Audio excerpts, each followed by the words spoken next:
this video, I'm going to show you how to go from air dry clay to a rhinestone dragonfly brush. It approximately takes 3 hours to complete this project. Let's get started. For the project, you will need the following materials. The list is also in the description of the video. Okay, so you basically cut a little piece of air dry clay, depending on what size you want to do the object.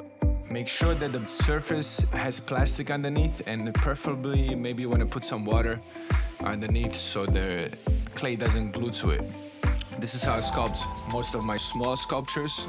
So I basically start sculpting the object with a knife. As you can see, the dragonfly is being born. And then I cut everything out except the object. I remove the rest of the clay, and then I start putting the final touches on it. I like to dip my finger inside of the water so the clay continues to stay a bit wet. You don't want to have it too wet because then it's going to be difficult to sculpt. So you just a few drops will do it. If it's too dry, then your hand's going to stick to it and it won't be as pleasant. Here I am putting on the final touches. Not many tools are needed. All you need is a knife and the clay at this stage. Okay, here we go.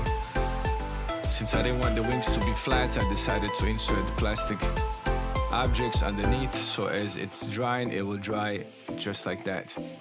The drying time takes about 15 minutes in a small oven or like 2 hours in the sun. If the temperature is humid, it can take a couple of days. So I suggest doing one of those two. And then you are ready to sand. I start sanding with 100 grit sandpaper, and I work all the way up to 200, approximately 220. Once that's completed, the dragonfly is ready to paint. I'm only using 2 different colors, yellow and green, and the reason why I'm using those is because my rhinestones are yellow and green. So what you want to do is you want to have the surface color the same as the rhinestone. So if you're using yellow rhinestones, you want to have a yellow surface. If you're using green rhinestones, you want to have a green surface. And here we go, the dragonfly has dried up. The rhinestones that I'm using, you can purchase on websites such as Amazon. This is one of the smallest sizes. I believe this is the S006, and usually it comes with the pencil that is used to apply the rhinestones, and it comes with the glue. If it doesn't, you can purchase that separately. And you can see me here, I'm applying the yellow rhinestones on the yellow surface and the green ones on the green surface.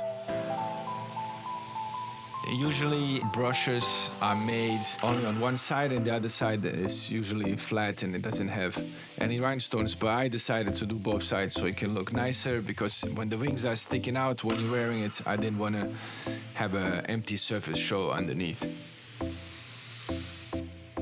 And here we go, we have sped up the process. I'm basically applying the yellow crystals on the yellow surface and the green one on the green surface.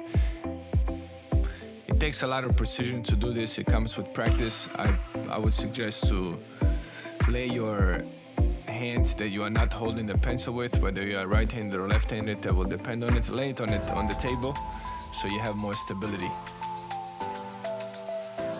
The glue takes about an hour to dry, normal room temperature.